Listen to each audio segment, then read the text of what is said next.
बेलागंज में उपचुनाव होना है और उस विधानसभा सीट की चर्चाएं बहुत हो रही है। कहा यह जा रहा है कि जात का ख्याल रख करके पार्टी ने अपना अपना उम्मीदवार घोषित किया है। तो दरअसल हम आपको बता रहे हैं कि वहां पर यादवों के वोट के साथ साथ जो अल्पसंख्यक यानी मुसलमानों का वोट है वो सबसे ज्यादा है।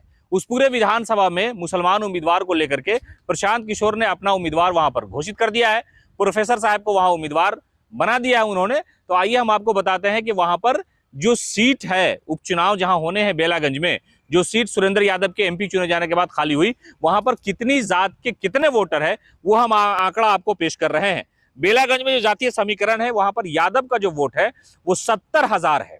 उसके बाद यानी 70,000 यादव का वोट है, इसलिए मनोरमा देवी भी यादव और सुरेंद्र यादव के बेटा विश्वनाथ यादव, ये दो यादव उम्मीदवार दोनों पार्टी से वहां खड़े हो गए। 70,000 वोटर वहां पर यादव जाति से आते हैं। उसके बाद दूसरा नंबर, सबसे नीचे का नंबर है, मुसलमानों की आबादी है, 62,000 मुसलमानों की संख्या है।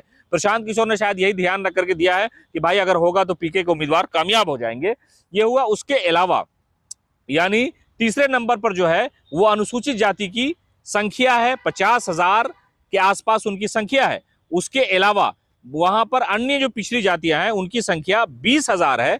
अत्यंत पिछड़ी जाति की संख्या 10,000 है। कोयरी और दांगी मिलाकर के 25,000 है। बनिया समाज के जो वोटर है वो 10,000 के आसपास है।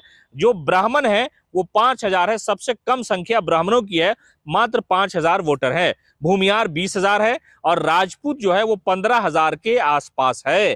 तो यानी कुल वोट जो है वो 2,87,000 के आसपास है बेलागंज विधानसभा में, यानी 2.25 लाख से कुछ अधिक वोट है। लेकिन वहां पर दो जात की संख्या सबसे ज्यादा है, यानी यादव 70,000, उसके अलावा 62,000 जो है वो मुसलमानों की संख्या वहां पर है।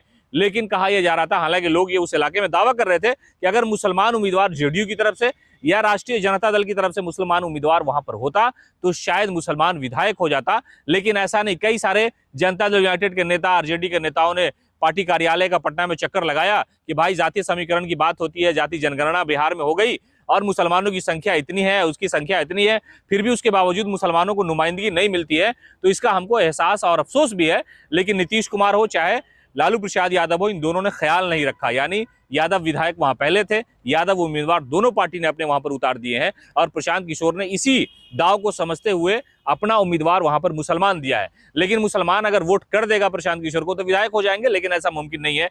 मौजूदा राजनीति में प्रशांत किशोर पर इल्जाम यही है कि वो भारतीय जनता पार्टी की बी सी डी क्या क्या टीम है वो सब लोग उनको कह चुके हैं। और ये कहना भी मुनासिब इसलिए लगता है कि प्रशांत किशोर जब भी हमला करते हैं वो सिर्फ लालू यादव और तेजस्वी पर हमला करते हैं, जबकि सलीका सियासत का यह है कि विपक्ष अगर जब भी हमला करेगा तो सत्ता पक्ष पर हमला करेगा। वो नरेंद्र मोदी, भारतीय जनता पार्टी और नीतीश कुमार पर कम हमला करते हैं। इसलिए प्रशांत किशोर ये मुसीबत और ये इल्जाम लेकर के ढो रहे हैं राजनीति में। लेकिन वहां पर जो जातीय समीकरण है वो दो जात सबसे ज्यादा है, यादव की संख्या और मुसलमानों की है। उसके बाद नीचे किसी की संख्या आती है। पनोरमा ग्रुप, जो सोचता है वो करता है।